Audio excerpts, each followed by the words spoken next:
തുർക്കിയിലെ ആഭ്യന്തര പ്രക്ഷോഭത്തിന് പിന്നിൽ അമേരിക്കയും ഇസ്രായേലുമാണെന്ന് തുർക്കി പ്രസിഡന്റ് റജബ് തയ്യിബ് എർദോഗാൻ. രാജ്യത്തിനകത്ത് ആഭ്യന്തര വിഷയങ്ങൾ ഉണ്ടാക്കിക്കൊണ്ട് ഭരണം അട്ടിമറിക്കുക എന്നുള്ളൊരു താല്പര്യപ്രകാരമാണ് അമേരിക്ക ഇതിന് പിന്നിൽ പ്രവർത്തിച്ചതെങ്കിൽ അത് സ്വപ്നം മാത്രമാണ്. അത് യാഥാർത്ഥ്യമാകാൻ വലിയ പ്രയാസം ഉണ്ടാവും. തെരുവിൽ വെച്ച് അധികാരം കൈമാറുന്ന ഒരു പ്രവർത്തനം തുർക്കിയുടെ ചരിത്രത്തിൽ ഉണ്ടായിട്ടില്ല.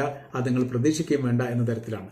10,000-കണക്കിന് ആളുകൾ പങ്കെടുത്തിരിക്കുന്ന വലിയ രീതിയിലുള്ള സമരങ്ങളാണ് തലസ്ഥാന നഗരിയെ കേന്ദ്രീകരിച്ചുകൊണ്ട് നടക്കുന്നത്.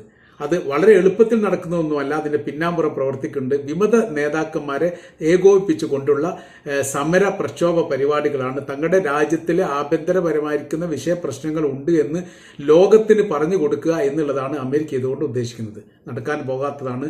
സിറിയയിൽ പ്രശ്നങ്ങൾ ഉണ്ടാക്കിയത് അമേരിക്കയാണ് എന്ന് സിറിയയുടെ പ്രസിഡന്റ് ആയിരിക്കുന്ന, രാജ്യം വിട്ടുപോയിരിക്കുന്ന അസദ് തന്നെ സമ്മതിച്ച കാര്യം നിങ്ങൾക്കറിയാമല്ലോ എന്നുകൂടി അദ്ദേഹം കൂട്ടിച്ചേർക്കുന്നു.